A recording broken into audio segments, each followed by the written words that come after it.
Welcome to the Pharos Fit podcast, where we help you to explore your capacity to move better, push further, and achieve your limitless potential through fitness, nutrition, recovery, and lifestyle.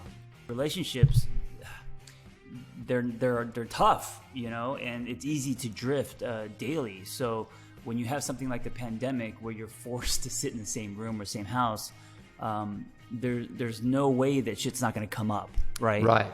And when it comes up, usually we can run, we can avoid, we could come home late, we could go out with the boys, whatever.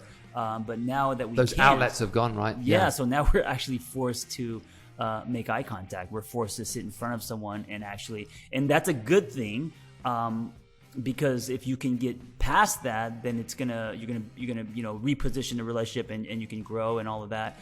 But it's a good test because a lot of relationships aren't able to. They're not going to make it. It breaks them. Hey guys, welcome back to the Pharos Fit podcast. I hope you guys are all well. I hope you're all managing to deal with this situation, and I hope everything's going okay. I know it's hard times, but we wish you the best. I hope everyone's making the most of every day and just getting through it. I'm here today with John Kim, the John Kim, aka the Angry Therapist. Hey John. Hey. Before we start, can you close your eyes for a second, and can we go back to 2017, Los Feliz, California? Pete, you were wearing expensive jackets, just learning to ride a motorcycle. Remember that? Yeah. Avoiding the police. Started dating Emily, had some big dreams, in my bathtub, mud bath, singing John Bon Jovi, and we were sharing meals. God, remember those days? That was 4 years ago. They were good times. That was before all of this. You know what? You know what's funny? Yesterday, when it was cold, the weather's getting colder, and I was walking around. It's like this takes me back to when I first moved to California, moved in with John Kim. We used to walk the streets, the mean streets of Los Feliz, Hillhurst, drinking decaf, and talking about how we were going to change the world. The portion sizes of what Pete consumes, I saw, is pretty amazing. We would take photos of what I ate and what he ate, and it was comical. It was pretty funny. It was man versus child. But how did you guys meet? This is Brennan, by the way, guys. Brennan's here as well, our producer. We met through a mutual friend. John used to be an unsuccessful owner of a gym that I used to frequent. We got talking. A friend of mine introduced us. Jeff introduced us. And then I was looking for a place to live. Right. John had a spare room. Mm-hmm. And we fell in love, and I moved in, and that was it. And my first podcast was actually with John Kim. Do you remember that, John? I was on one of your old shows. That was my first ever podcast. Oh, shit. I don't remember that. We got to bring you back now. Well, it was a different podcast back then, right? Maybe. Oh, was it called Asking for? It was probably, yes. It was called Asking for a Friend. It was a different podcast. That podcast is now in a graveyard. So we got to bring you back onto my podcast. For right. Sure. Yeah. Right. But you know what? Those are fun memories, man. And I when I look back, they always make me smile. There was one moment when Pete, because he didn't have a motorcycle license, he was on my brother's bike, and he just wanted to see what it felt like, and we went riding. And we went up a hill, and there were a sea of police. And we were, that's when your whole life goes into slow motion. And I was watching Pete as he was turning his bike around and thinking he must be scared shitless right now. And I remember that. It was good times. But anyway. Yeah, and now of course you have a baby. I have a baby. And more importantly, you have chickens. I have 2 chickens that aren't laying eggs. You have a baby. So now we both have homes. Yes. We both have babies. Yes. We both are in relationships. Oh, you're married. I'm married, yeah. God, so much has changed. Who do you think has the better home, me or you? Oh God, hands down me. But we're adulting very hard. Yeah, we are adulting hard. It's true. So for the people that don't know, John, why don't you just kind of introduce yourself, as in what you do, what your companies do, and what your kind of mission is. I run a pyramid scheme. And, you think that's funny? So it's funny because it's true. Yeah, none of my friends take me seriously. They think I run a pyramid scheme. I'm a therapist. Went through a divorce at 35. Left with nothing but a very expensive pillow, and then it was a Tempur-Pedic pillow. You slept good though, right? I still have it actually. She got the bed, and I started all over, man. And so I was broke. I had no friends. And this is when I first discovered fitness. You know, I was the guy who would do arm curls. I didn't even know what a squat was. So I looked like a pigeon. I had these skinny legs, and then I had, you know, a little bit of biceps. And I was lonely and eating frozen yogurt. And right next door, there was something called a CrossFit box, and it was brand new at the time. And that was Hollywood, right? That was Hollywood, yeah. And that was there were muscle up rings and some weird shit. And so I went inside. And that was my first intro to then getting addicted to working out. But that was before or after therapy? That was during. Journey. So while I was doing that, I got a job working in nonprofit, working with kids, going through addictions, and then so that was my day job. And then I would work out.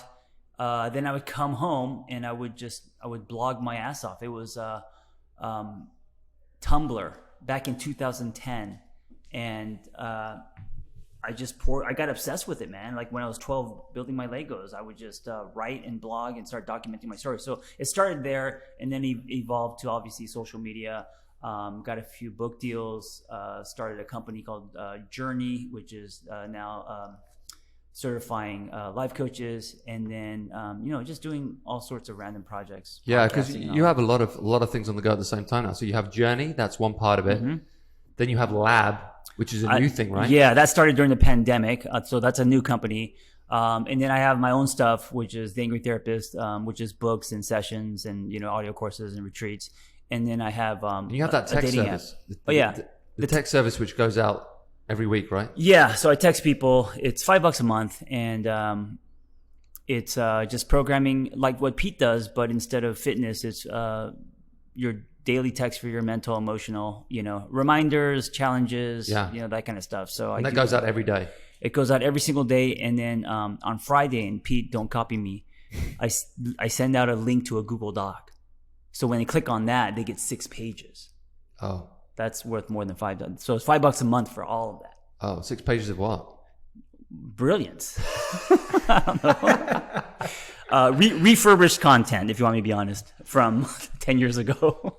So you mentioned the lab thing starting during quarantine. Was that something you planned anyway? No, that was the pandemic. Yeah, that was a pandemic. Look, we were trapped in our homes. And I noticed that, people were like fucking stressed out, sure. You included, right? God, yeah. And because I work in mental health and because I'm a therapist, I was in the trenches, and I got not only emails, but DMs and just people where they were getting depressed, being locked in a house with your partner. Now suddenly there's a black light on your relationship, right? And people can't escape. And so everyone was in a pressure cooker, and I thought to myself, what could I do to help? And people were doing fitness. Everything was at home. So I said, why not have like fitness classes, but for your mental, emotional health?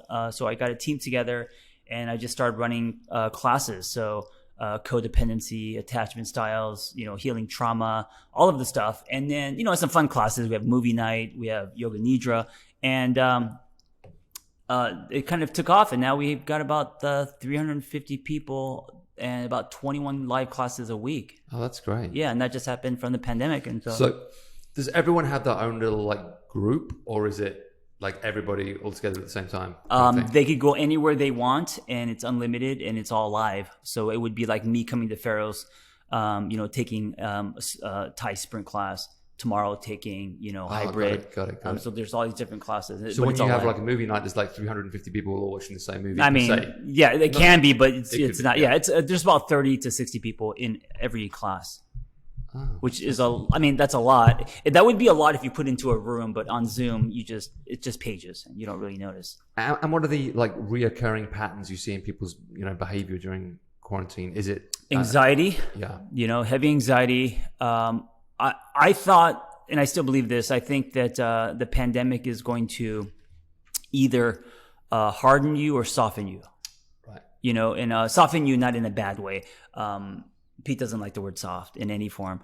But when I say harden you, Pete's thinking, oh, you mean like muscles? No, I'm talking about if you become very angry at what's going on, and you put yourself in victim mode. This is happening to me, my lifestyle, like all of that negativity. You're going to come out of this very angry. I mean, who wouldn't, right? Yeah. You're going to come out of this feeling ripped off, and there's a lot of people, and probably people that we know, who are experiencing this in that way. Or if you see this as, okay, this is a circumstance, maybe it's time for me to look inward. What can I do or change about myself during this time, whether it's an exterior thing or an interior thing. This is putting a lot of a giant black light on my relationship, which is just a sign on what we need to work on. So taking an approach like that, I think when you come out, you're going to be more evolved. You're going to come out like the 2.0 version of yourself. Here's what I see right now, and I agree with you. Mm-hmm. And I think in the beginning, like a lot of us felt like that. Like I can deal with this for like I can button down for 3 months and just like work on myself and improve my business. But then 3 weeks turns into 6 months. Yeah. 6 months turns into, and suddenly you're like, oh my God, I don't know how much longer I can do this. So I think there's that problem right now. And because the vaccines come and all that kind of stuff, I guess people have like light at the end of the tunnel. But I think at this point, it's really hard for people mentally to. You don't see the island. Yeah. That's uncertainty, and you're just swimming aimlessly in the ocean and not having a sense of when this is going to end. Not being able to see the shore. Yeah. Absolutely. I agree with you 100%. And also, and I think I told you this last week, how proud I am of you, because it's the people with businesses, the brick and mortars, the mom and pop shops that are getting hit the hardest. Yeah. And so I mean, I live online, so it's different for me, but I can't imagine. I grew up with businesses, and my parents used to stress the fuck out every day, like if the sales were low and all this. And so like what you guys are going through, I mean, I can't even imagine. Yeah, I mean, every small business in California, and I'm sure in the rest of the states as well, is hanging on by a thread right now. And it's not just financially hanging by a thread. It's like mentally hanging on in the sense of you're basically working so hard to get very little back. Yeah. And it seems like every week there's more bad news. Sure. So it's just a hard position to be in. That said, like I've said this to you before, we are very fortunate here. We have an amazing community. We will get through this, and we will come out the other side stronger, because we have improved our relationship with our members, with our staff. There's had to have been better communication with our staff. Had to be more understanding than between us and members with staff and members with us. So I think all these relationships have actually improved despite everything. And I think we will be in a better position going into 2021, as in how we run the company, how we communicate things, and so forth. It's just at this point, literally the length of it. Like, I don't think we're not in a I don't know what's going to happen in the next couple of days if they shut everything down again completely. But we're not in a worse position financially now than we were like 3 months ago. It's basically exactly the same. It's literally just the length of it, and people just feeling, I can't do this anymore. Like that just exhaustion of the pandemic. How much pressure do you put on yourself as someone who is kind of leading the way and responsible for a huge community of I think we put a lot of responsibility on ourselves, and it's more we had a bold kind of mission statement in the beginning. We want to be the best part of everyone's day, and we want to we always want to be that beacon of light with a lighthouse, right? So we want this to always be a shining light, and it's kind of like picking yourself up enough to be that light and to not be negative. And no one wants to go in a gym where everyone's like down, and you want to walk into a space where everyone's like, okay, let's do this, no matter what, let's go. So you're trying to like present this face of like positivity and joy, and you want to keep people motivated and keep people going. So that there is a pressure that comes with that, and that's a pressure I actually enjoy. I think as me and Emily consider ourselves to be kind of entrepreneurs, and we talked about this the other day. It's like maintaining an entrepreneurial spirit in times like this is probably the most challenging thing, because like I just said, the longer this goes on and the more negative things are thrown at you, it's like, well, how hard are we going to have to work to even make ends meet, let alone make a business profitable again? So that's kind of like, it feels like we have this entrepreneurial flame that just keeps getting extinguished by the by the government or by the city or by the pandemic or all these different things that just keep making it harder and harder. But if we can get through it, which we will, again, I think it will make us better entrepreneurs moving forward, because I can't tell you how many like podcasts, books, like advice that we've listened to and sought out to help us be better at what we do. And this situation has forced us to do that. It has forced us to take a good hard look at ourselves and think, okay, how can we do this better? How can we be more effective? How can we be more efficient? And that of course will tide over into the future. So if you were to say to your members, so this is one form of communicating to your members, and you guys have newsletters and videos and all that this is really hard for me and I don't know, and I'm terrified, and show those sides of you that maybe you maybe keep private or at home. Do you feel the members would look at you differently? Or do you feel that... I don't think so. I think at this point I've done enough stuff. I think we've done enough stuff to kind of like wear our heart on our sleeve and say, you know, this is the situation. It's bad. It's hard. It's affecting us all, but we will get through it. Yeah. And, you know, that's basically where we're at. Like, well, I'm saying this because I don't know if you know, but this is actually an intervention. What I'm trying to do is get you to feel something. I feel nothing. I'm dead inside. Well, that's the thing, is I'm saying, Pete, it's time to show yourself. I think I showed myself. I posted that photo of young Pete like last week. The photo of you, young Pete. How old were you in that one? I think I was 24. Pete was a handsome guy, and he looked like Steven Dorff with hair. Mm-hmm. Dwarf? You know? Or Dorff? Dorff. If you guys don't know, English is my second language. But I used to be good looking. Yeah. Yeah. I don't know, I had less lines on my face. I had hair. I'm not saying this to your own horn, but like Kevin Bacon, Footloose, like in that photo you posted. Yeah. Could have been somebody. I'm telling you. You are somebody to many people, Pete. The stress got to me. Yeah. But all jokes aside, though, I think you and Emily have been.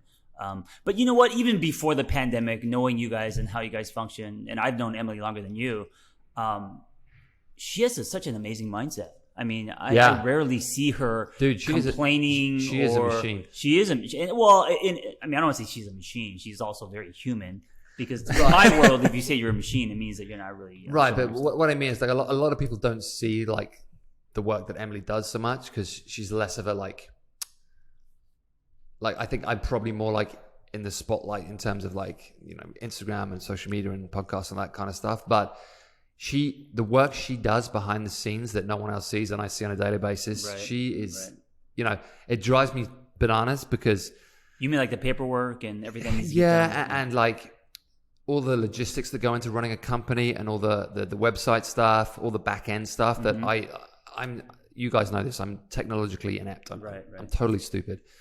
She has like self-taught herself how to do all that shit. Wow. And this year, like, has got better and better and better at it. And it's stuff like, I have no idea what she's doing half the time. Yeah. But even like, you know, I get up at 5 and I go to bed at 9. And like, I'll get home. Let's say I get home at 5. She'll like be working still till 9 o'clock. I'm like, can we just have some time away from work? But she'll say, yeah, but then she'll sneakily be working on a laptop. I see it. But I know why she's doing it. She's doing it because we have to do it. We have to stay on top of it. Right. And, you know, there's a million... any of you out there that owns a company that has any kind of technological aspect to it, you'll know there are always technological glitches. There are emails to answer. There are problems that people have. I can't log on. Right. The app isn't working. The website's down. How do I see the workouts? All these things that need attention. You know, she taught herself how to like fix all those problems. And like I said, I have no clue what's going on with that. So that's called a growth mindset. And Carol Dweck did a study, and she found the biggest difference between people who are successful and unsuccessful is people who are not successful. They have a fixed mindset. They have a ceiling. They have you know, things. They're in victim mode. They don't do well with turbulence and adjustments. You and Emily both have. Well, Emily has a growth mindset. You, I would say, fixed, but. But that's great, but because you have someone who has a growth mindset, so she can carry you. That's not true. And she will admit this. Like, we both at this during this period had to pull each other out of a fixed mindset back into a growth mindset. Right. And it's been a team effort to do that, because we've both had days where we're like, you know what, I don't think I can do this anymore. But you pull each other out, and you like, you inject some positivity, and you say, you know what, we can do this. We can reinvent. We can pivot. We can create something of value. That produces glue, man, right? In a relationship. Right. So doing that, giving someone a hand and pulling them up back and forth. I mean, that and you mentioned it before about relationships, because it's been interesting for us. Like, even though we work together and we spend all this time together and we have a kid together and all that stuff, I would probably say that this year has made us stronger as a couple because of the pandemic. And I know that isn't the case in a lot of relationships. And I know a lot of people are like, get this fucking person away from me. So if you guys didn't have a business together, it probably went the other way. Maybe. Yeah. But because we've had to like team together and understand each other and really build something, continue to build something, because you know how it is when you have a company and you have responsibilities and you have, like you said, bricks and mortar. You're trying to keep everything alive. You've got debts to pay. You've got bills to pay. You've got employees to pay. All this stuff going on. It would be easy to be overwhelmed. Yes. And the only way you stop yourself from getting overwhelmed is by having a good partner, by having good conversations. We have a great team. We have good conversations with our team, and we help each other out of tough spots. And we're fortunate enough to be in a business that has that. And I am fortunate enough to have a wife and a business partner that has the ability to help me through. And I think she probably feels the same way about me. Yeah, that's amazing. But you've seen relationships decline to some degree in this pandemic. Because I think with life, when you're able to just kind of do your thing, and relationships, they're tough, and it's easy to drift daily. So when you have something like the pandemic where you're forced to sit in the same room or same house, there's no way that shit's not going to come up, right? Right. And when it comes up, usually we can run, we can avoid, we could come home late, we could go out with the boys, whatever. But now that we those can't, outlets have gone, right? Yeah. So now we're actually forced to make eye contact. We're forced to sit in front of someone and that's a good thing. Because if you can get past that, then you're gonna reposition the relationship and you can grow and all of that. But it's a good test, because a lot of relationships aren't able to. They're not going to make it. They're not gonna, it breaks them. Do you know the statistics for? No, but they're very high. I mean, even in Asia, divorce is at its highest right now, because culturally, in Asia, your divorce is really looked up, frowned upon. You don't, but the pandemic has made it where people are like, fuck this, I'm out. Right. And so divorce is skyrocketing. And also I think the pandemic is getting us going through our own internal journey. So there's a lot of people transitioning out of careers. It's just shaking your whole life etch a sketch. So with that happening, not only is it about your relationship, but we're all personally going, on our own journeys. And if that doesn't line up, I mean, it just. Do you think some of it is because like a lot of us and a lot of people out there, like they basically define themselves by the work that they do. Yeah. And once that gets taken away from you. Yes. Who are you? You don't know who you are anymore. Right. And if you don't know who you are, you don't know who you are in that relationship, and then the dynamic changes. Right. Absolutely. So and respect changes, right? There's a respect that you have for yourself, and probably a respect that your partner has for you because of the work that you do. And if that work goes away, that can then lead to problems of how you view yourself and how your partner views you. Yeah, there's a huge identity crisis that is right behind this pandemic. Right. Yeah. Yeah, I agree. I mean, when you think about it, it's pretty obvious, really. It's going to cause huge problems. And people are also redefining what matters to them. Right. Also with friendships, also with things in life where you're like, oh, I'm actually going to reevaluate a lot of things now. Yeah. Who I hang out with, where I invest my time, what matters to me. You and I both have a child, which is actually great right now. Yeah. Because we're forced to spend time with our child. And I think now, if you actually sit in this, you can find more nectar. You could actually reevaluate what's important to you. Right. Right. That's true. Yeah. You and Vanessa, like, because obviously you've been together for this whole 3 pandemic. years. You've been together for 3 years. You have a kid. You're both therapists. What are the kind of like, we mentioned before about outlets and outlets get taken away. How have you dealt with this? How have you managed to find sanity and space and all that kind of stuff? Actually so I don't think it's a good time to give birth because the hospitals are very full right now. Right. But I think it's the best time to raise a kid because you don't have FOMO. And we just recently moved, and this is a lot of people are moving out of the city. So we didn't move that far, but a lot of people are actually going to Nashville, going to Austin. They want a backyard now. Yeah, they want space. Yeah, there's a huge exodus out of New York. Yeah, and so us moving up to Altadena and having an infant has completely changed my day to day. Right. And so it's been good because we have a routine. You know, we're up at 5. We're making milk. We're changing diapers. We're doing all these things, and also running a business in our own practices.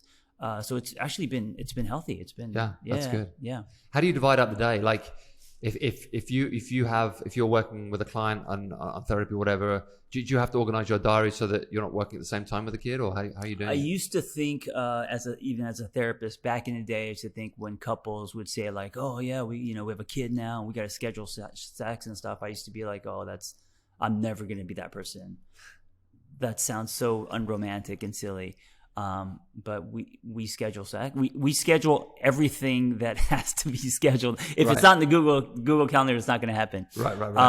And I'm realizing now, like, oh, this is what it's like, and it's fucking hard. Man. It's hard, and we're very lucky because we're not stressed out over like a business or anything like that, and still it's hard. And she does most of the work. I got to say, I'm going to be honest. I'm running around doing my thing, and then we just passed the baton. We also have a babysitter that comes a couple times. Right. My mom helps out, and still it's hard because the baby is next to you. I mean, it's not like having a dog where you just go let it play, Yeah, and your kid's running around now and that kind of stuff.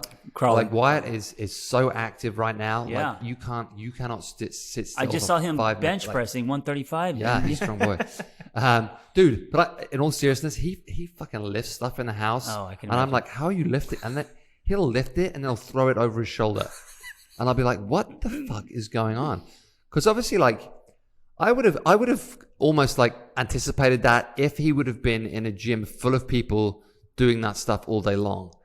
But that hasn't been the case as much. Like, he hasn't seen people like working out all the time. Like he would have in a non-pandemic situation, he would have been in this gym. He would have seen people training all the time, and it would have been like just see and copy. But something in him, like, although he hasn't seen it, like he knows how to lift and throw and do all this crazy shit. I'm like, wow, how the fuck do you know how to do this? Where did he get that from, genes-wise? Because I know both. I mean, I don't know every person in Emily's family, but in your family, you're probably the biggest person, right? Yeah, and you're bigger than your brother. Yeah, and the most kind of like naturally sporty. Like I was always like doing sports from a very young age, so I guess he gets some of that from me. Emily will say she's not a natural athlete. She didn't grow up playing sports or anything like that. That came later on. So I guess genetically maybe it comes from me, but I think, I don't know whether it's just like just being around two active people. I mean, we both do train at the house to a degree, and he does see some stuff. So I don't know. It's just like in him somehow. Well, he comes home and sees his dad throwing chairs. And so throwing chairs at the wall, and so forth. Yeah, but no, like, so my point was like you cannot like sit still for 5 minutes without like having to get up, run around. Like we've both tried to like do meaningful work while Wyatt is around, and it's pretty much impossible. I used to talk a lot of shit about people with kids, and you don't have time. You got to schedule sex, and and I'm like, it really is like that. Yeah, it really is. It really is a very difficult thing. Yeah. But like you said, a very rewarding thing. It really is. The biggest give back of 2020 is the time you get to spend with your kids and the fun you get to have with them. And, watching them grow up, especially in that first year, is pretty incredible. If we didn't have Logan, I'll be honest with you, I think Vanessa and I, and Vanessa being such an extrovert and loving travel, I think she would be a little depressed or insulted. I think it would be very hard for us. Yeah. Hard for her. Yeah. No, I can see that. I can see that. Even though you guys have the stress of a business, you guys with the business have structure, routine, and things you have to do. Things we have to do to get out of the house. You had and nothing. do stuff. Yeah. And you can't go anywhere. It's almost harder. Yeah. And many people are actually in that situation. Yeah. Yeah. So bringing this back a little bit, let's say I'm a person right now during the pandemic, I'm at home, I'm depressed. I'm like, I don't think I can get through this anymore. Like, what would be your first piece of advice? Like, what should that person do today to help themselves? I would say to not isolate. I think the worst thing you can do, and it doesn't matter if you're an introvert or extrovert, it would, and what better way than community fitness. Right. So even if it's online, taking a class, engaging with people, that would be the physical thing. But I think internally, to create a space where you could actually talk about what's going on. Most people hold things in, so, and listen, you don't have to like see a therapist. It doesn't matter if it's a friend, a FaceTime, your partner, but to create a space for yourself and make sure that's a high priority where you are doing life with people instead of around, meaning doing life with other people, because it's the tribe that's gonna and I think it's important to like distinguish the difference between real friends who listen to you and not Instagram friends. it's a real, like, it's really interesting how this year's panned out. Like, we had that documentary, The Social Network, which came out. So it revealed all this stuff about stuff that we're not necessarily thinking about, like social media and Instagram, all that kind of stuff. And combine that with the pandemic. So you got all these people spending all this time at home in isolation, on Instagram, on Facebook, reading all this fucking nonsense, driving themselves insane, comparing themselves to other people, like getting depressed about what their life looks in compared to someone else's, buying shit they don't need, all this stuff. It's just been this horrible cocktail of events that I think has led to this huge wave of like depression, anxiety, fear, all these things. Yeah. And I'm just interested to see, like, how do we pull ourselves out of this kind of weird situation we're in, where like people don't have friends in the real world so much anymore. It's like this weird like fascination with online. Yeah, I think social media, it's that double-edged sword, because it does give you access to anyone in the world, which is great. It's a powerful tool. At the same time, there's a fakeness to it. There's filters and false advertising. And if you look at the dating landscape, dick pics, you don't mind that, but like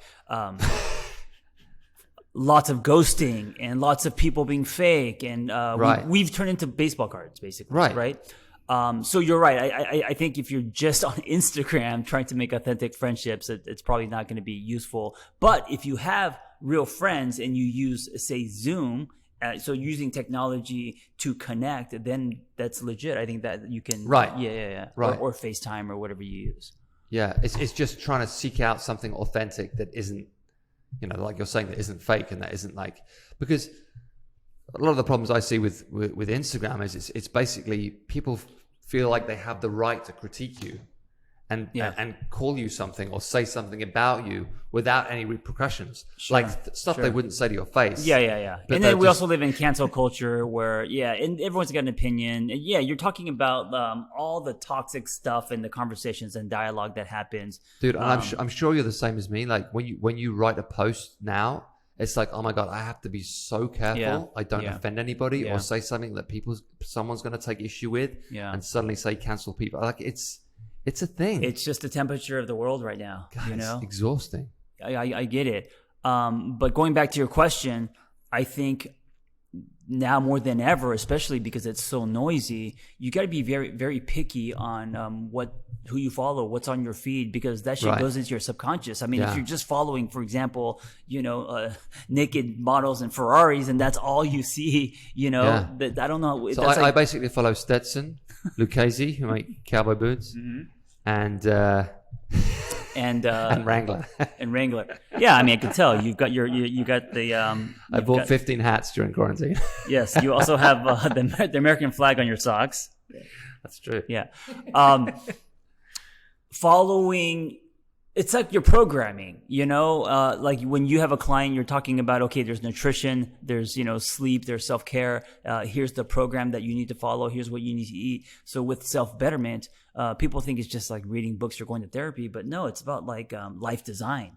Right. So friends don't just fall into your lap. You have to invest in people. You have to learn how to draw boundaries. You have to pick who you want to surround yourself with. You have to create spaces where you can learn things like codependency and attachment styles and all of that.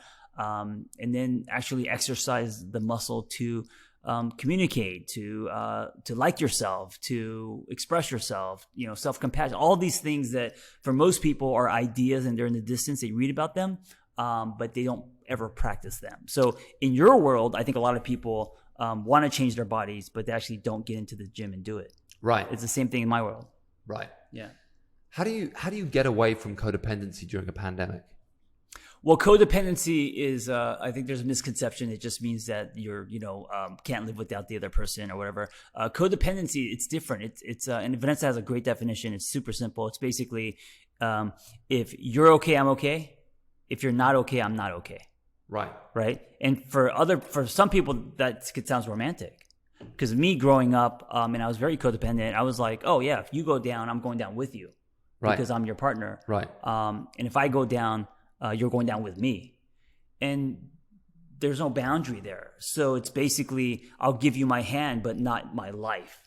Do you know what I'm saying? Yeah. So, and codependency comes from childhood and how we were raised and all of that. But in the pandemic, more than ever, I think it's important that we have our own container. So it's not, we're going to go down together. And if I'm depressed, you're going to be depressed too. You know what I'm saying? So it's very easy right now to take hostages. Yeah.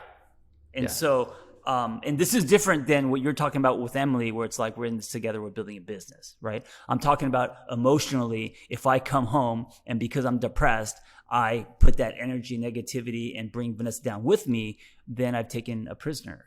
Right. She has nowhere to go because she lives with me, right? For sure. So, it's easy to bring other people down in this situation. Yes. Yeah. So being aware of your own state, your own self-care, and being responsible for your side of the bed and what you need to work on. Do you meditate? Yeah. So I struggle with it because I'm a spaz. But I think that, and of course it's proven, meditation, I think it's something that we should all thread into our lives. It should be a daily ritual. Right. So, you're actually rewiring your brain. And most of us, we default to our knee jerk. So there's no speed bump. So we feel something, we get hijacked from that feeling, and then there's a reaction. This is why you come home throwing chairs, Pete, right? You feeling something, allowing that feeling to go through you, right? Is a practice. It's something that you have to do, like bench pressing and adding more weight. And I think meditation creates the distance. And this is something that there's a lot of examples, but it's like watching rain. It's like being in the storm or watching the storm from behind the window. Right. When you meditate, you're no longer in the storm, you're now absorbing the storm. And so you can make decisions that are not coming from a reaction, right? It's like being in the dryer, spinning in circles, or being outside. It's almost like when we're in LA and just caught up in it, like you can't sometimes see a way out. Yeah. And then when we've gone away, like when we went to Montana and stuff like that, the perspective you have on everything changes. That's a great example. It's the same thing, That's exactly it. And meditating 10, 15 minutes a day is going to get you to Montana. Yes. No, it really is. Yeah. And so when you get heated or when you feel something or if someone says something to you that hurts you or whatever, instead of a reaction, now you're able to respond. Right. And I think having more of that in your life, you start to rewire your brain, and you're no longer in a fight or flight panic state. Yeah. That's where reactions come from, I mean, you both like this word mindset. We both use it a lot. And I think 2020 has probably been the greatest test of mindset of all time, right? And I think like going into 2021, I think if you can use the mindset that you've forged during 2020, if you can carry that through into 2021, I'd like to think that 2021 will be a very positive year. Do you agree with that, or do you think this is going to go well into 2021, like this kind of pattern that you're seeing? Brandon, what do you think? Tough one to swallow. I mean, I think we're just at a make or break point as a civilization itself. We either got to realize that we need each other. We're communal, we're tribal.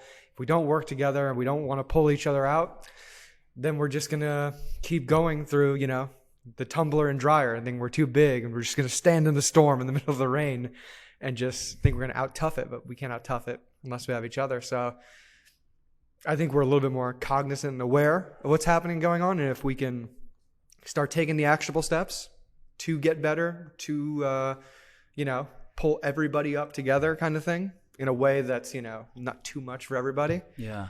We can get there. But it's going to take a lot of work. It's hard because there's still so much conflict.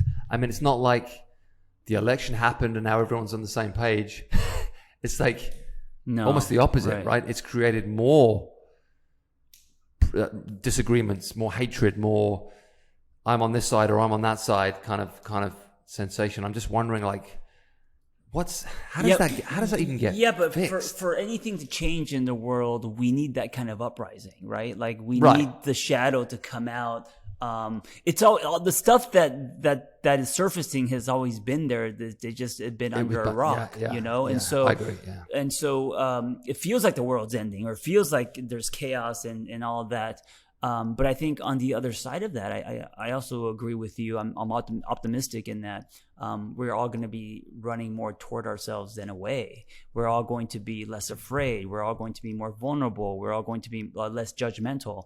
I mean, I hope so.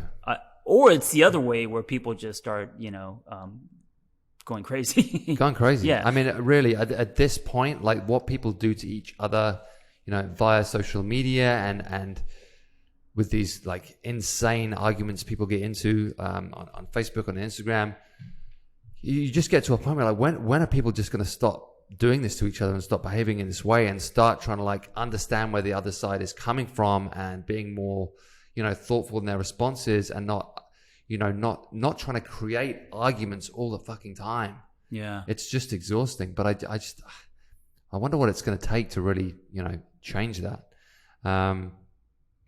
Because it is, you're saying it's almost like it's going to take some kind of awakening or revolution for it to really change. And if it's not going to change after 2020, I don't know what it's going to take. Yeah, to really... yeah. I mean, I think on a macro level, this is, for many people, their bathroom moment.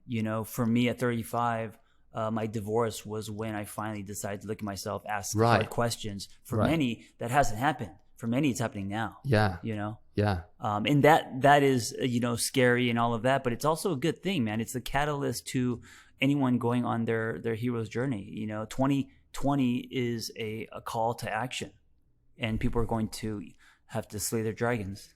Yeah. Or hug them, or, I mean, I do see like my world and your world getting closer and closer and closer. Yeah, that's happening as a lot. Society evolves. Like, I know you have a fitness part of your lab now, right? We played around with it, but I think it's smart for me to keep it wellness.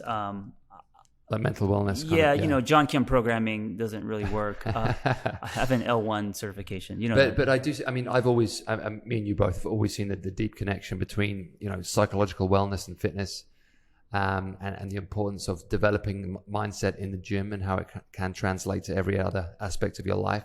And I think people, as this whole fitness, people forget how young fitness is, by the way. Yeah, I mean... fitness and gyms, it's really only been...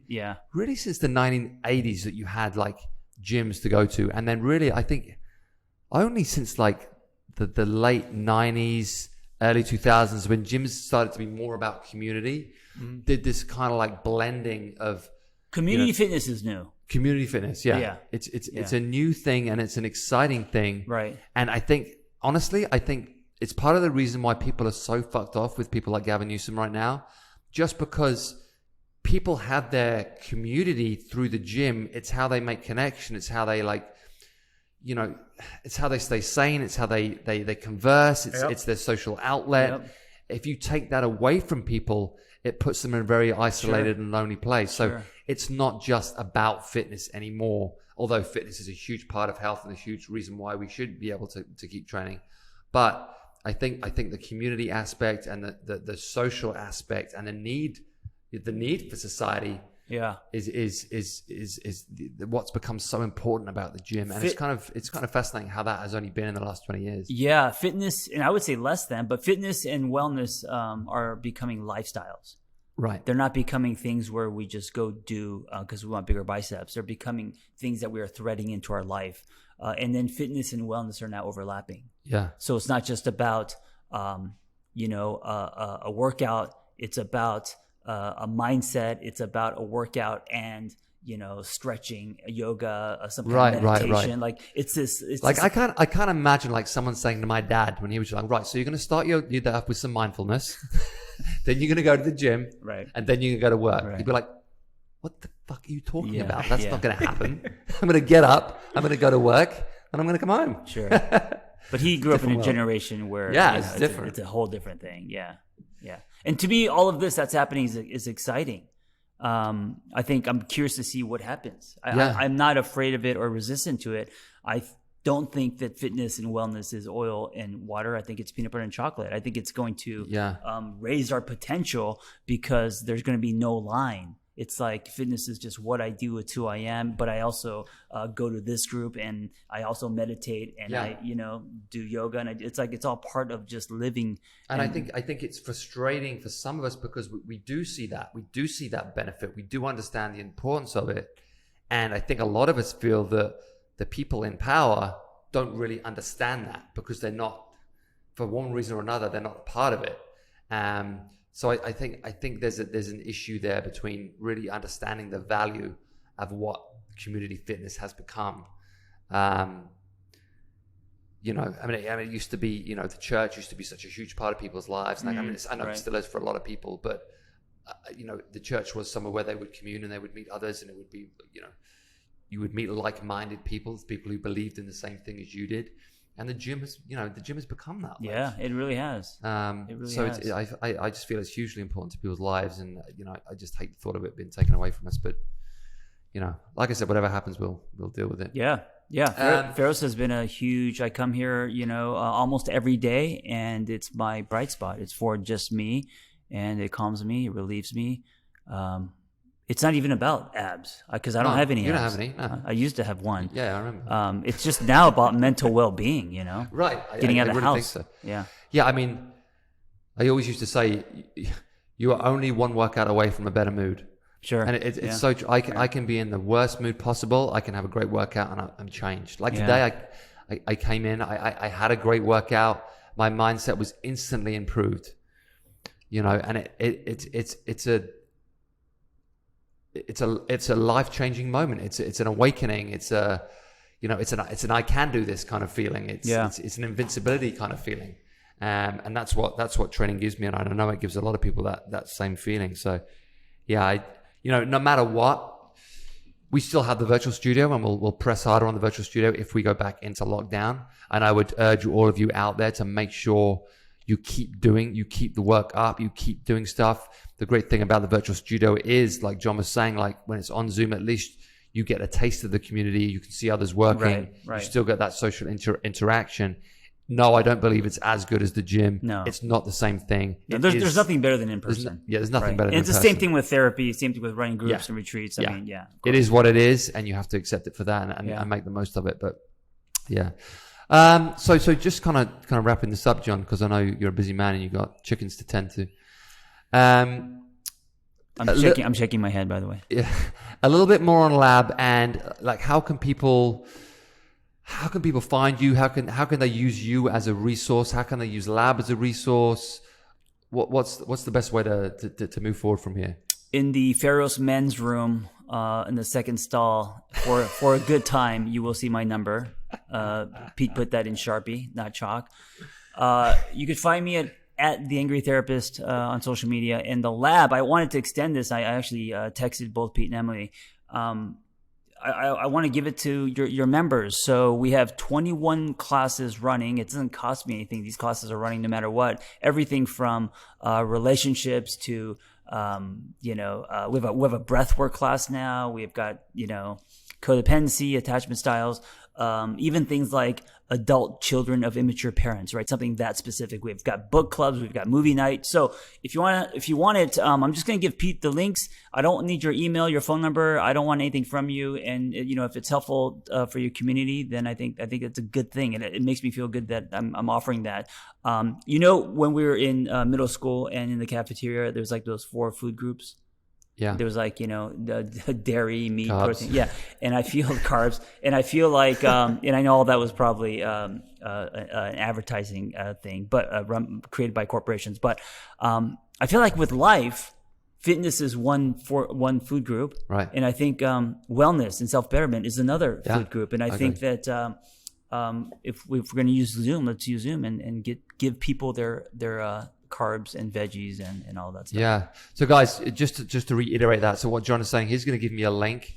We will put that link on the many links. They're direct Zoom links. So I'll give you the whole week's links, and you just distribute it however you want. We'll put them on the podcast. Yeah. We'll put them on the IG page, and you guys should definitely take advantage of this, because I know a lot of you guys out there are suffering from one degree to another, and I think December is going to be a hard month. So let's use what resources we have and come together and really, use each other to help us through this. Yeah, and the Pete that promise made the promise that Pete made to me was, and I know he's saying you guys, and I'm trying to get him to use more I statements. Is he will also be in there. His camera may be off and he may be taking a shit, but he will be in there learning about things like codependency, attachment styles, and John's been trying to get me to see a therapist for a number of years. So. I told him I would give him some free sessions for Christmas, and never heard back. Maybe this is the year. I'm just worried I'm going to get in there and cry for 60 minutes. You probably will. You probably will, but you'll be a better person for it. Listen, you don't have to take the jump into the deep end of the pool. The lab is basically the small steps so you could get your feet wet. So I'll see you in there too. I think the thing with people like me is, I think sometimes like we are holding on to something, and I think we worry that as soon as we it's open the doors, like it's gonna be like crisis. Pete, that is honestly, I'm telling you this as a friend. That's like the most vulnerable thing you've ever said. Right. Holy shit. Dude, I accomplished what I came here for. That's but I know you're joking, but there's so much truth there. Yeah, no, and it's not just you, because I'm glad you said that. It's actually a lot of people and a lot of men who actually put that energy into their bodies, and they come off as like these big, strong. I don't need that. But you're right. I think if that thing is open, oh my God, Yeah. It's so scary. no, but I appreciate you saying that, because it's not just you. People listening to this, they could be like, oh fuck, that's probably me too. Yeah. So yeah, absolutely. Well, thanks for coming in, John. I really appreciate it. And you're a good friend, you're a good resource, and you've been a lot of help to me over the years. And I know you can be a lot of help to a lot of people out there. So thank you again for coming in and sharing your story with us, and the way that's the ways that you can help, the way that we can help each other. And giving us some positivity and some kind of like shining lights to help guide us through this pandemic. Yeah, thank you for having me, and thank you, Pharos, for being my church and my bright spot daily. Of course. Yeah. Okay, guys, that's it for today. Thanks so much for listening in. Don't forget, you can follow John at the Angry Therapist on Instagram. We just talked about how much we hate Instagram, but that's the best way to find him. And we will be back with you guys real soon. Like I said, stay strong out there. We love you. And thank you to all of you who are continuing to support Pharos, be it online, be it in person. We will catch you guys real soon. Yeah, and Brandon, thanks for all putting this together. Good man, Brandon. Yeah. Take care, guys. See you soon.